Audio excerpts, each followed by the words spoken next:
الحمد لأهله والصلاة على أهلها أما بعد.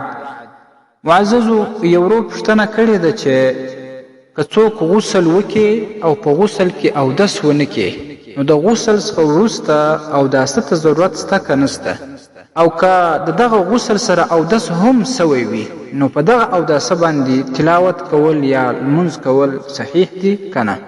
معارف الاسلام اداره. الجواب بالله التوفیق. محترمو، صحیح او مسنونه طریقه خدا ده چې د غسل څخه مخکې باقاعده اودس وکړي په داسې طریقه باندې لکه د عامو خاص مرو تاسې اودسونه کوو چې کله اودس پوره کړي نو بیا په غسل باندې شروع وکړي. دا مسنونه طریقه ده. خو که یو څوک داسې ونه کړي، مطلب غسل وکړي اودس ورسره ونه کړي، بیا هم اودس صحیح دی، لیکن خو په غسل کې د سنت طریقې مخالفت راغلی. ځکه بیبي عایشه صدیقه رضی الله عنها د نبی صلی الله علیه وسلم دا غسل نقل کړی چې نبی صلی الله علیه وسلم به مخکې اودس کوي بیا به غسل شروع کوي. او بیا عایشه صدیقه رضی الله عنها فرمایي چې کان رسول الله صلی الله علیه وسلم لا یتوضأ بعد الغسل.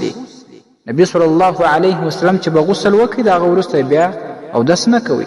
نو د دغه غسل سره اودس هم صحیح سو او په دغه اوداسه باندې لمونځونه هم کولی سي او نور تلاوت وغیره نیک اعمال هم کولی سي.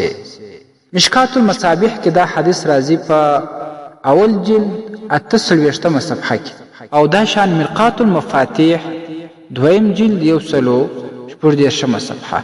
والسلام علیکم ورحمة الله وبرکاته. ستاسې د اسلامي پوښتنو جوابونکی مفتی حکیم الله صابر الحنفي صاحب.